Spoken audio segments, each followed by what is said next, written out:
The narrative of Bobby Sherman's life and tragic demise starts like a dream and concludes in a way that will move you. Perhaps a charming smile, posters on bedroom walls, and tunes that made young admirers scream with delight come to mind when you hear his name.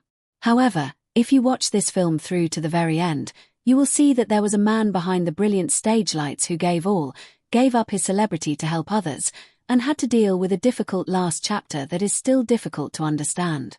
Even if you weren't one of his initial admirers, the conclusion of this tale will make you feel a great deal of respect for him, so stay put. At first, Bobby was that boyish vocalist who seemed to be everywhere. He danced on TV, performed appealing songs, and rose to fame to the point where people lined up to catch a glimpse of him. Fans followed his every step, magazines adored him, and shows sought him.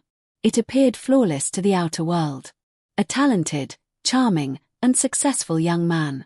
However, the demand to constantly be on was quite palpable even in those early days. Behind the scenes, there were grueling days, never-ending travel, and the burden of never being able to make a public error. Over time, he underwent a transformation. Bobby started to feel pulled toward a different kind of living as many celebrities struggled to maintain their prominence. He wanted to accomplish something that went beyond simple applause. He received emergency response training, learned how to save lives, and took on jobs where he was called upon when someone was injured or in danger rather than performing on stage. In addition to being a musician and actor, he gained notoriety as a paramedic and, later, a law enforcement officer who trained others how to administer first aid and save lives during life-threatening situations. Take a moment to consider that. A man who had the opportunity to live off of his former notoriety chose to train, study, and take a backseat so that others could survive. He exchanged the noise of crowds for the sounds of classroom voices and ambulance sirens. Fans who encountered him later in life frequently reported that he was patient, kind, and gentle, the same warmth they recalled from his songs, and that he utilized it to reassure terrified people and instruct rookie police on how to assist. His second life was, in a sense, even more heroic than his first since there were actual people in need instead of cameras. But time and life don't stop, even for someone as resilient as Bobby.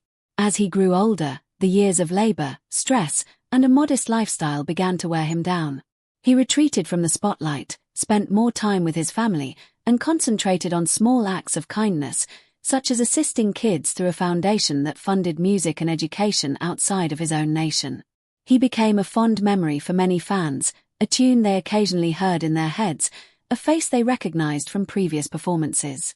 He continued to serve and provide in his own manner, although they were not always aware of how busy he was.